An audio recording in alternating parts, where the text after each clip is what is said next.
Well, hello, friends. Mark Holmes here, and as always, I want to thank you all for watching, commenting, subscribing, and being part of the Tobu Sports Report. Without you guys, as well as you ladies, you know that this does not work. Okay, so we have some news here for the Washington football team, of course. You know, we got to face the Washington football team. Ryan Fitzpatrick, who I was just doing another video talking about the blind side, how important that left tackle is, because the quarterback can't see that hit coming because typically they're right-handed. They're looking down the field this way. It's his back. And if you saw yesterday's game, you'll see Ryan Fitzpatrick gets hit in the back, okay? Gets hit in the back, goes down, literally gets bent over. Literally gets bent over and on the ground and hurts his hip. We'd heard that it was, a serious injury, and they were doing the MRI today, and the results are back, and it's a hip subluxation. And basically what that is there's a problem in the joint, where the joint, the hip bone, it's literally, if you've had a hip joint replacement, they basically make like a ball bearing, and they put it in the hip bone. But it sits in that joint, and it moves around real easy. Well, subluxation means that it's getting knocked out of there, and it's very painful. So Washington has put him on the IR list. No idea exactly how long that he will be out, but he's on the IR list. Now, a couple of things with this, okay? And here, let me read exactly what they say on here. And forgive me, I'm not the best of readers, so bear with me. Okay, it's my dyslexia. In fact, that I see words and I think that it's the right word. Anyway, you don't need to hear that. An MRI confirmed that with Washington at feared, Ryan Fitzpatrick suffered a hip subluxation. NFL insider Ian Rappaport says Fitzpatrick was placed on injured reserve, but there isn't any indication how long it's going to be and if his season is finished. After confirming Fitzpatrick's designation during the media availability, Ron Rivera announced that he will proceed with tight end Taylor Heineke. They're going to grab a Heineken as a starter week 2 against the Giants, which is Thursday night. So, at this point, it's too late to bring somebody else in, okay? They have Kyle Allen, who backs up Tyler Heineke, okay? Kyle Allen, actually, they are high on because Ron Rivera had him in Carolina.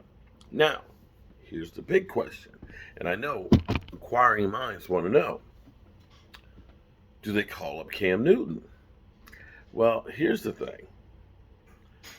Ron Rivera and Cam Newton the last couple of years really didn't get along real well.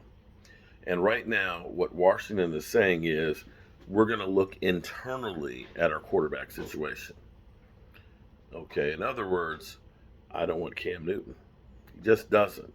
And it's kind of sad. And in a way, I look at Cam Newton as better than Tyler Heineke or Josh Allen. Not Josh Allen. Oh, my God. Anyway, you know what I'm talking about. It doesn't matter. Not Josh Allen. Kyle Allen. Excuse me. See, it's my dyslexia, guys. And this is probably a miscalculation of the Washington football team. Maybe. But here's what's crazy, besides me. I'm also known as Crazy Mark, so be that as it may. The crazy thing I have said, and I hate to be right about this, is there's certain teams that are known for doing certain things, okay? If you are a quarterback, it should put the fear when the idea of you going to Washington comes up. For whatever reason, since Mark Rippon, they have been literally going through quarterbacks like crazy. Washington is the place that quarterbacks' careers go to die. And it doesn't matter if you're a first-round draft pick. Doesn't matter if you're a journeyman quarterback. It doesn't matter if you've actually been a really successful quarterback. Once you get to Washington, just like that broken pipe, the shit just flows in there. For whatever reason, as a quarterback, that's the last stop on the ride. Think I'm making this up? Let's go through a little bit of history here. Just a little bit here. And quite frankly, they're as bad as the Cleveland Browns. So after their last Super Bowl, this is crazy. After their last Super Bowl, you had Mark Rippon, who had an incredible season. And I'm going to try and gloss over the latest ones from 2000. I mean, from '93 on. I'm just going to go through this real quick.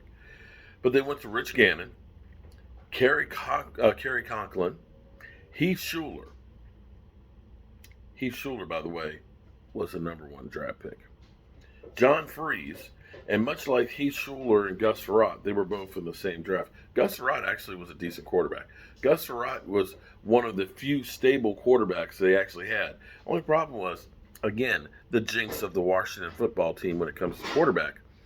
He headbutted the stadium wall and got hurt. He literally went in, scored a touchdown, headbutted it, and had neck trauma. That's how crazy it is when you're a quarterback for the Washington football team. So, you had Heath Schuler. They tried him again. Didn't work out. They went to New York. They got Jeff Hostetler. He started for a few games. They had Trent Green. Trent Green was actually pretty good.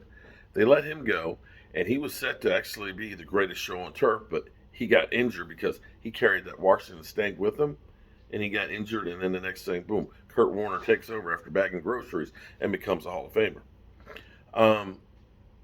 They went back to Gus Frerotte, and then they brought in Brad Johnson. Now, Brad Johnson was fortunate that he got out. He got out, and he went to Tampa Bay, won a Super Bowl with them. He got out in time. It was literally like the movie Get Out. He saw Gus Frerotte, and Gus Frerotte was just like.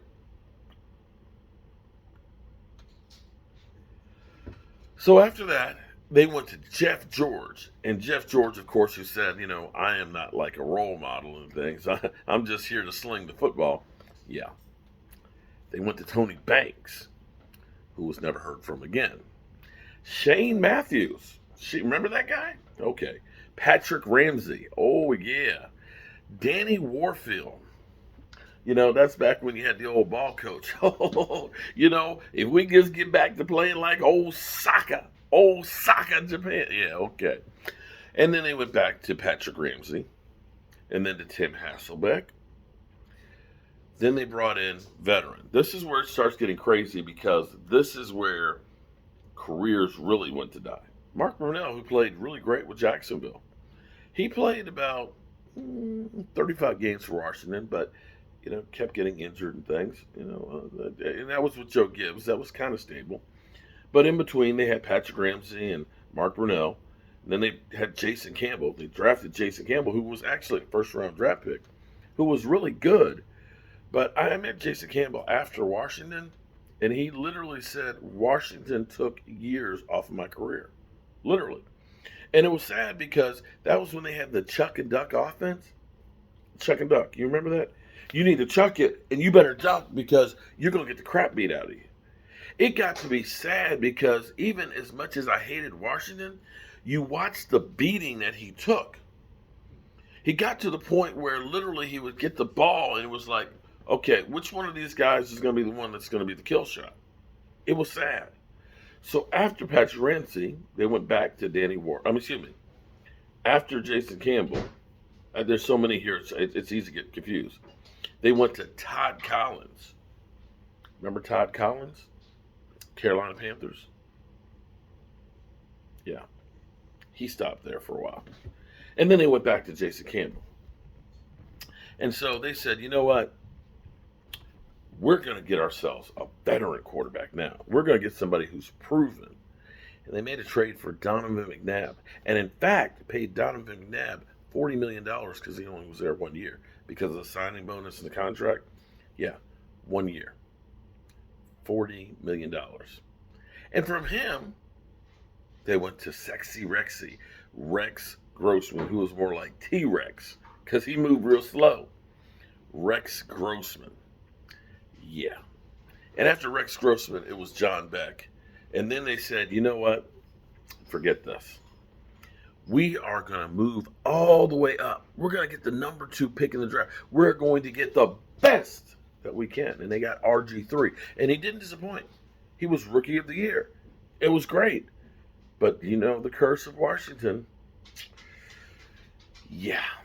messed up his knee, and he came back the next year, was not the same. But here was the interesting thing. In that same draft that they moved up to get RG3, they also drafted Kirk Cousins. Kirk Cousins was actually stable, actually a really good quarterback. Paid him $45 million, and he, again, saw the whole guys basically saying, get out. And he got out. He got out and got paid. And Washington said it's okay because he's not good enough. Even though he was the best thing they had going for him. I dare say he may have been the best quarterback that they had since Mark Rippon. And they decided, nah, he's not good enough. We're going to go out and get another proven veteran quarterback, Alex Smith, and paid him $72 million. 10 games in, catastrophic leg injury. Got another one. After Alex Smith, are you getting bored? They went to Josh Johnson, for 3 games. And then got Colt McCoy. And then they actually went to Butt Fumble. That's right. I think that was all. Well, Colt McCoy did go to New York for a year or two or something like that. But all these guys, you never heard about them doing great things, with the exception of Brad Johnson going to Tampa and Kirk Cousins going to Minnesota and taking a lot of money. So then 2019, we're not done yet, guys. Case Keenum.